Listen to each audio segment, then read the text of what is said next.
going through everything that you did last week and then having to turn around quick to play the Lions? Just trying to shake back. Luckily, we came out with the game, not too many bumps and bruises as far as like injuries, and luckily at least, but it's still a quick turnaround. So trying to get back on schedule and really get your body back to where you needed to be in less than a week. So it's a task that we all have to face, not just us, but the other team too. So, take it in stride, more football. You touched on it a little bit, I think, with Cam after the game. That interaction between you and Sean, I don't know how much you want to get into what you were frustrated about, but what is it like in those moments, like when the bullets are flying, to have people that you can you've talked about Josh, being that for Josh before, having Sean in that moment for you? It's it's definitely just having the right support system. It just goes back into the fact of having the right team, having the right guys around you, having the right staff. As a head coach, he's our leader as well, so he has to lead 50 or however many guys, and I feel like he does just an amazing job as far as like keeping everybody even keel, and he knows his players. Everybody needs to be led in different ways. Like me, I'm very charismatic, high energy guy, so he knows that sometimes I just need to take a breath. I always expect excellence from myself, and I always want to be dominant, and I feel like if I'm not being dominant, I'm not doing my job at times. So he knows I'm a competitor, and he always kind of brings it full circle, like, you got it, and partly, I'm not only trying to be dominant but be a leader at all times. So he knows my competitive nature and what I want to do and bring every day. So I feel like he always brings it full circle, and he keeps me in the right mindset. What's it like staying patient? Because you said you're competitive. You want to get targets and all that. It's like to stay patient and not get lost in that during a game and kind of stay focused. How do you do that? I just take a deep breath. I look at the grand scheme of things and the scope of the game. As long as we're having success, we're doing everything we can to win. We had a lot of good things happen. Josh is getting back in the flow of things. He's looking great. So just trying to continue that. Him keeping him in a good space is all that matters. That's our guy, and we riding with him. So he's playing well, and trying to continue it.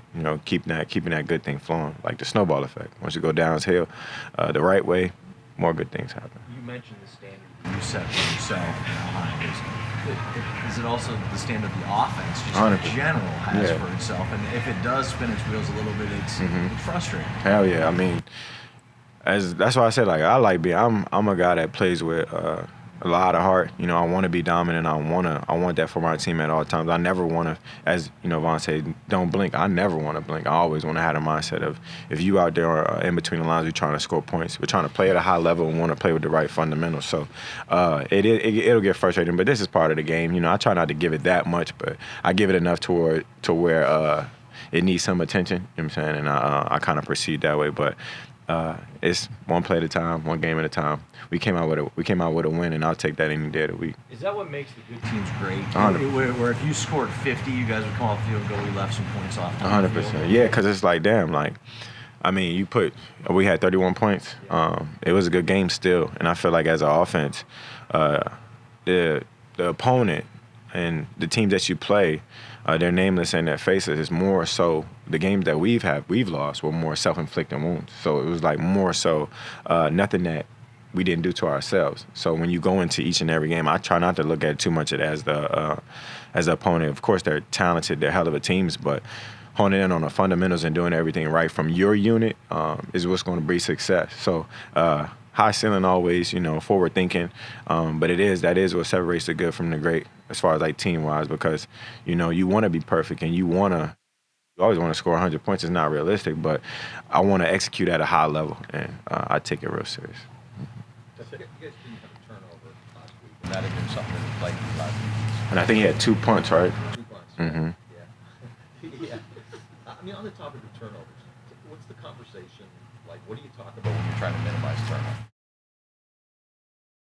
It can come from so many different ways. Like damn near, like Green Bay game, I had a fumble. If whether you're fumbling or or interception or something like that, or not being on the same page, it's like a turnover can come from many different ways. A guy gets sacked or something. It can come from many different ways. So our job is just to minimize them. You know, we do play in a league full of amazing athletes, some real talented guys. So you kind of got to give them more credit than just to call it a turnover, because, you know, it can come from so many different ways. But just trying to minimize them. Of course, you want 0. Of course, that's the goal always. But to a minimum is always the standard at least. So you can always go in with the right mindset. But when things happen, just having the ability to take a curveball. You know, adversity hits throughout the game always. So handling adversity well and trying to bounce back.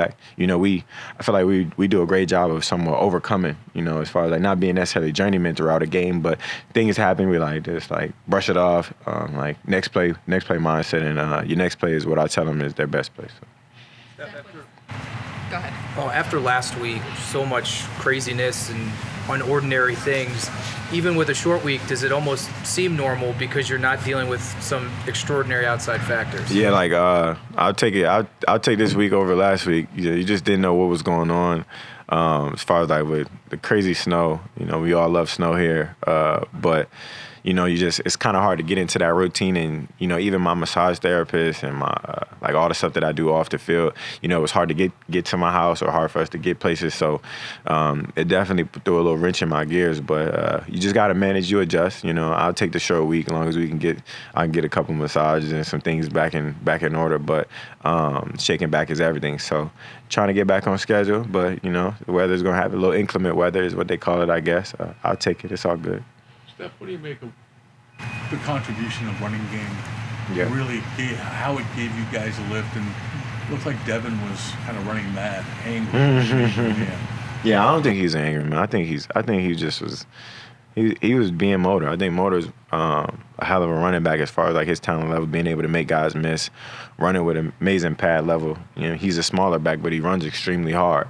As you can, I wouldn't say too angry, but you know what I'm saying, he runs hard. And I think Jimbo James also gave us a spark, you know, and then a little bit of Heem. It's just we got a nice little 3-headed monster. Those guys play at a high level. I heard they were racing to 100 yards, but I think they fell a little short. But I was talking a little junk to him. I feel like the running game offers another explosive part of our offense that we can do. You know, when I say we had depth, I didn't just mean at the receiver position. We got just so many talented guys, and I feel like as we all know, you know, what the run does for the passes, they kind of open them up a lot more. So I feel like it's just they got a 3-headed monster in that room.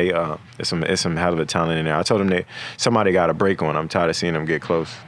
How much might this be?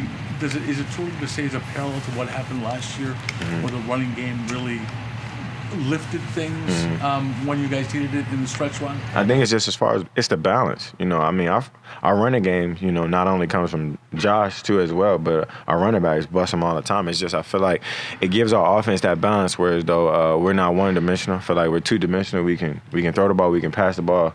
We can run it with the quarterback. We can beat you many different ways. So honing in on not only be good at one thing, we can play a little bit of left-handed, I guess. What's your mom's plan for Thursday? Is she trying to go to both games? I have no idea. I never know my mom's plan until the day before. So we'll see. What do you remember about playing in the Thanksgiving game last year against the Saints? What do I remember? We got a win. I got a turkey leg. I've never done that. That was fun. I've actually played on a couple Thanksgiving games. It's been pretty fun. I'm just blessed to know that I get to watch my little brother play afterwards too. So it'll be some fun. I like Thanksgiving. It's around my birthday.